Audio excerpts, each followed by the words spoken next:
Olá, amigos! E aí, hein? Como diria o Silvio Luiz, que eu vou dizer lá em casa, meu? Pelo amor de Deus, hein?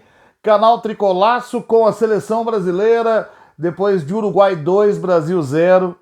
Obrigado a você que tá aí com a gente, que vem, dá seus likes sempre pra gente aí, conta as coisas que estão acontecendo, comenta com a gente aqui os assuntos. Vamos lá, porque, cara, tem bastante coisa para falar. Eu achei que esses vídeos de seleção brasileira, né? Como o canal é voltado a São Paulo, eu sempre digo assim: tem que fazer porque, pô, tem jogo. é, é, acho que acaba sendo importante falar, né? Se esse é um canal voltado para futebol e nós não temos o futebol de clube, tem que falar da seleção. Isso eu faço sempre. Mas normalmente são vídeos mais curtos, mais rápidos, envolvem uma paixão um pouco menor do que aquela que a gente tem pelo clube. Apesar de que a minha pela seleção brasileira é grande, sempre foi grande. Mas imaginei que fossem ser vídeos mais curtinhos e tal. Cara, não sei se vai ser curto, não. A discussão é longa. Aliás, é uma discussão esquizofrênica toma conta, especialmente das redes sociais, atualmente quando o assunto é seleção brasileira. E eu explico por quê. O ponto de esquizofrenia mais perceptível é a que nos faz dizer que o importante é a Copa, mas ao mesmo tempo não deixar de dar importância para o que acontece nas eliminatórias. E por que que isso é uma discussão fora de lugar? Porque ela é mais uma das velhas discussões que a gente tem, todas elas pretensamente filosóficas, sobre o que é a seleção brasileira de futebol. Então, em 2014, o Brasil sediou a Copa do Mundo, tinha o sonho de ganhar uma Copa em casa, porque em 1950 já havia sediado e perdido. E aí o Brasil chega na semifinal daquela Copa do Mundo, disputada até então pelo Brasil de forma bastante irregular e oscilante, e perde para a Alemanha por 7-1 num jogo que eu sempre digo, um jogo acidental. Falei na época isso, em programas de rádio que eu apresentei, falo até hoje se precisar, eu já revi esse jogo. É um placar acidental. Significa que o Brasil ganharia da Alemanha? Não. Mas 7-1 não é o placar de verdade. 7-1 é o resultado de um apagão que começou aos 12 minutos do primeiro tempo e que terminou aos 21. Eu já falei disso. Pode procurar aí nos comentários que tem. Mas esse não é o ponto. A Alemanha, que também oscilou muito naquela Copa, chega até aquela semifinal com confiança, ganhando o Brasil, vai para a final e ganha o título. E todas as discussões em torno disso foram: mas é porque a Alemanha se preparou, porque a Alemanha fez escolas, porque a Alemanha criou a base, porque a Alemanha não sei o quê, porque a Alemanha tem o mesmo técnico desde a Copa de 2006. Aí tem o ponto. O Brasil comprou o discurso de que você precisava ter um ciclo completo de trabalho, procurando bons resultados para que você chegasse na Copa do Mundo tinindo e em condições de ganhar a Copa. Depois da desclassificação da Copa do Mundo de 2022, o que a gente viu foi o inverso.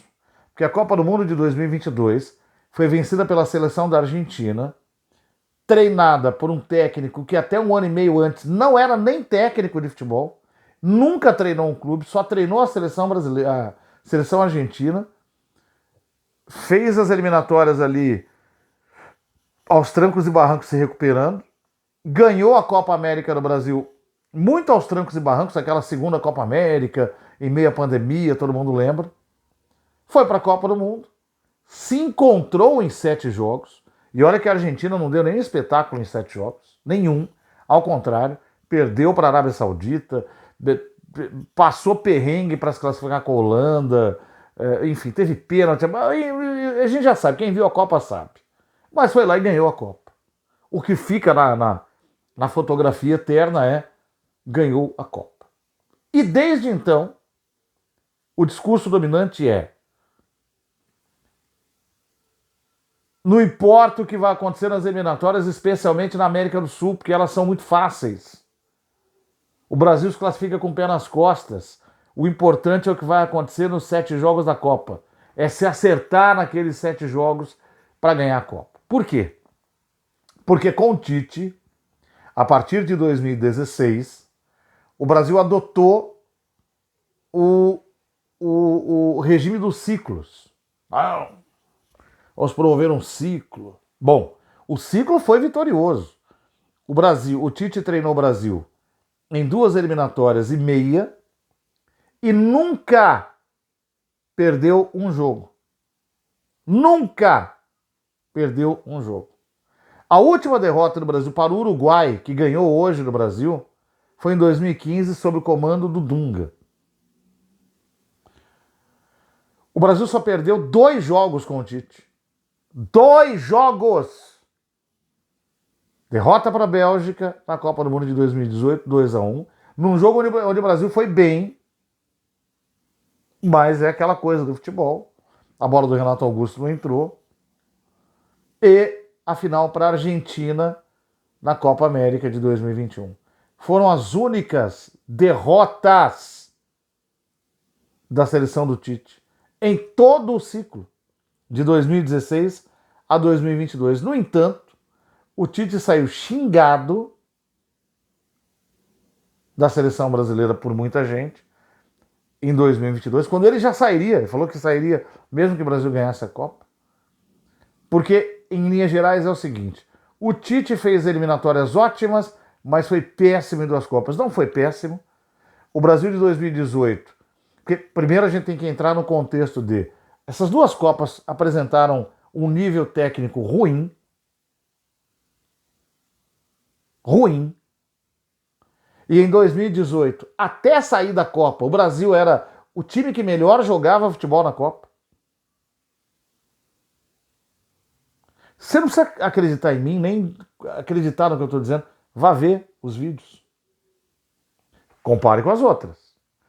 E em 2022, apesar da oscilação, o Brasil era o time mais arrumado, mais ajustado da Copa até o momento do encontro com a Croácia.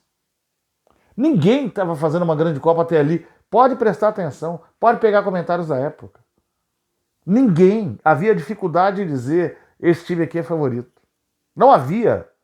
Porque a Espanha começou arrebentando, saiu na primeira fase.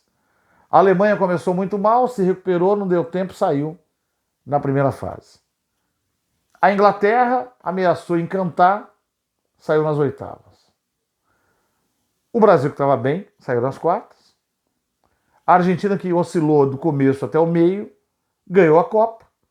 E a França, que fez uma campanha burocrática, aliás, uma campanha burocrática, como fez também em 2018, né? Chegou até a final. Provando, a França, mais do que a Argentina, provou que você tem que ajustar o time para manter uma certa regularidade naqueles 7 jogos ali. E aí, assim, coisas de futebol de seleção, né? Aí nós tivemos a maior final de Copa do Mundo de toda a história. Que igual a de 2022, eu nunca vi. Então, você vê como é louco esse negócio de falar de seleção brasileira. Passada essa discussão filosófica... tem mais um detalhe aqui. Não terminou. Essa é a parte que eu falei que é caótica, né? Esquizofrênica. Eu não gosto do termo esquizofrênico porque remete a pessoas que têm esse problema de saúde real. Mas não me vem outro termo. Mas é no sentido de algo fora do normal. Fora do padrão. Caótico. E tem a discussão filosófica que eu estava dizendo aqui. Cara, essa semana eu já discuti com um amigo meu. Não, porque a seleção, para mim, é assim, são todos mercenários, né? Cara, eu tinha 12 anos, eu ouvia isso. Eu tenho 52 e eu ouço a mesma coisa. O Eduardo Tironi publicou um negócio na internet muito interessante. Ele tweetou o print de um recorte de jornal de 1982. Tá escrito aqui, seleção apenas um time comum. Aí tem foto do Falcão, do Leão, do Sócrates, do Zico e do Zé Sérgio. Aliás, eu acho que não é nem de 82, acho que é de 78 isso aqui. Ou é na transição 78-82, porque o Sócrates não jogou em 78, mas já estava na seleção para ir para a Copa de 82. E o Zé Sérgio, ele não chegou aí à Copa, né? Ele passou por um processo de doping na época do São Paulo e não chegou aí à Copa. Acabou indo o Éder Aleixo. E o Leão também não foi à Copa de 82, mas ele era o goleiro em 78 e foi goleiro de parte do ciclo 78-82. Já não é brasileiro o melhor futebol do mundo. E como encarar tal realidade? Tá aqui. Cara, isso aqui é genial. Não sei se dá para todo mundo ver aí. Estou colocando pelo outro celular aqui. É uma coisa maravilhosa. E veio a calhar para esse momento de discussão filosófica fora do lugar. Porque esse negócio de falar mal do jogador brasileiro, da seleção, isso tem 1000 anos. Que nem o Neymar é um alvo constante. Só que essa frase, você pega os mais novos que eu falo, gente de 30 e poucos anos, é assim. Não, seleção para mim acabou em 2006. Pô, 2006 teve aquela zona da concentração de Vex na Suíça e o mau desempenho do Brasil da Copa de 2006, um time maravilhoso, mas que ganhou alguns jogos, então chegou nas quartas de final, tomou um sabugo da França. Um sabugo de 1-0, mas assim, o jogo foi um atropelamento. Quando eu era mais novo, quando eu tinha uns 20 e poucos anos, falava assim, não, seleção para mim acabou em 82, que não sei o quê, era time mágico e tal. Quando a gente estava vivendo 82, que eu tinha, 11 anos, eu passei por aquele período, sabe, cara, mal, chorei muito. Os mais velhos da época, meu pai entre eles, e os tios e tudo, diziam, não, isso aí, mercenário, o pessoal jogava bola mesmo era em 58. Então essa discussão filosófica eu nem entro, eu não tomo parte nela. Eu acho ela completamente fora de lugar, desnecessária e muitas vezes até injusta. E não colabora com nada. Não colabora com nada. Bom, isto tudo posto, essa longa introdução, para dizer o seguinte. O Brasil vai mal. Então, o Brasil que hoje perdeu para o Uruguai, não é para chamar o Uruguai de timinho, e não é para dizer que o Brasil era obrigado a ganhar do Uruguai. Como eu disse, a discussão precisa ter um lugar. A discussão não pode ser torta.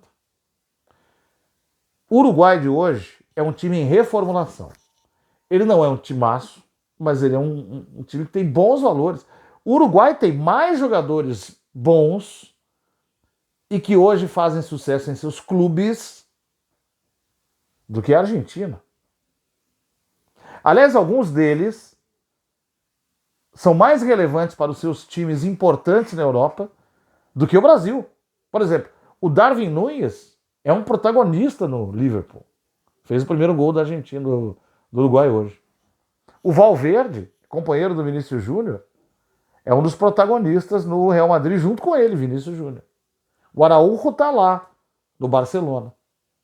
Tem o De La Cruz, que fez o segundo gol, que não está na Europa, mas que já há alguns anos é um monstro de jogador no River Plate. Essa seleção do Uruguai não tem Suárez, não tem Cavani, porém, esses dois hoje fazem menos falta, eles são veteranos e eles não acrescentam tanto. Então, perder para o Uruguai não está fora do lugar. Mas o que está fora do lugar é aquilo que eu falei no vídeo passado. Qual era o problema? Para o Fernando Diniz. Empatou com a Venezuela em casa e ia para um jogo onde não ganhar é normal. Não ganhar do Uruguai é normal. O Brasil empatou, o Brasil não ganhou E perdeu. Olha que coisa curiosa. Poderia ter empatado. Agora a seleção se desmonta e volta em meados por o fim de novembro. Últimos 2 compromissos de 2023. Quinta e sexta rodadas das eliminatórias para 2026. O Brasil vai pegar a Colômbia fora, outro jogo onde não ganhar é normal, e vai pegar a Argentina em casa, onde, por ser o rival que é e o time que é, não ganhar também é normal. Então eu fiz essa previsão no vídeo anterior.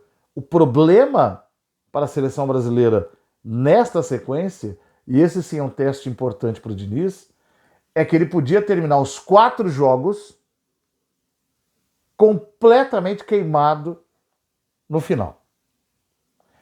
Não vai precisar chegar lá, as pessoas já estão pedindo a cabeça dele. Detalhe. O Ancelotti deu uma declaração ontem de que tudo que envolve o nome dele e a seleção brasileira é especulação, que não tem nada certo ainda. Olha que loucura. Pode ser que o cara não venha. Detalhe número 2. Mesmo com tudo isso, o Brasil vai classificar para a Copa. Porque são 6 classificados, mais uma 7ª vaga na repescagem. Cara, a Venezuela vai para essa Copa. Então o Brasil vai passar. Agora, a gente precisa voltar lá no começo do vídeo assim. A gente vai considerar o ciclo ou vai esperar os 7 jogos da Copa? Se for esperar os 7 jogos da Copa, tanto faz. Perdeu para o Uruguai hoje, empata com a Colômbia e ganha da Argentina, é o que eu acho que vai acontecer, inclusive, nos próximos 2 jogos. Né? E não muda nada. Jogadores. Vinícius Júnior não é só um dos principais jogadores do Real Madrid, ele é o principal jogador do Real Madrid. Mas na seleção brasileira ainda não aconteceu. Marquinhos, uma fase, precisa melhorar o nível. Casemiro continua mal. E está mal no Manchester United também. O Brasil hoje jogou com o lateral Ian Couto. Aliás, pegaram no pé desse menino por causa do Daniel Alves. Cara, ele não falou que o Daniel Alves é lindo e maravilhoso. Ele falou que ele se inspirou no Daniel Alves jogador. O Daniel Alves foi o último grande lateral direito do Brasil. Quem nega isso é burro. Né? Se ele hoje está preso, um cretino, é outra história. Mas enfim, o rapaz é um bom jogador, mas é muito jovenzinho. Né? Rodrigo foi um solitário. Não teve com quem jogar. Gabriel Jesus não apareceu. Não apareceu. Richarlison, péssima fase no clube, péssima na seleção. Teve gente falando do Veiga, que o Veiga foi para a seleção, devia ter ficado no Palmeiras treinando. É verdade, mas não porque só entrou hoje no final. Mas porque ele está em má fase também, não tinha que ter sido convocado. E o Diniz tem a obrigação de levar o Tiquinho Soares para a próxima convocação. Claro, não pode prejudicar o Botafogo, aquela coisa toda, a reta final do Brasileirão. Mas se não na próxima, na outra. Ele é o único atacante 9 no Brasil hoje que resolve. Brasileiro, né? Tem o Marcos Leonardo também. Mas ele é mais. Ele é mais certeiro. E o time dele está em fase melhor.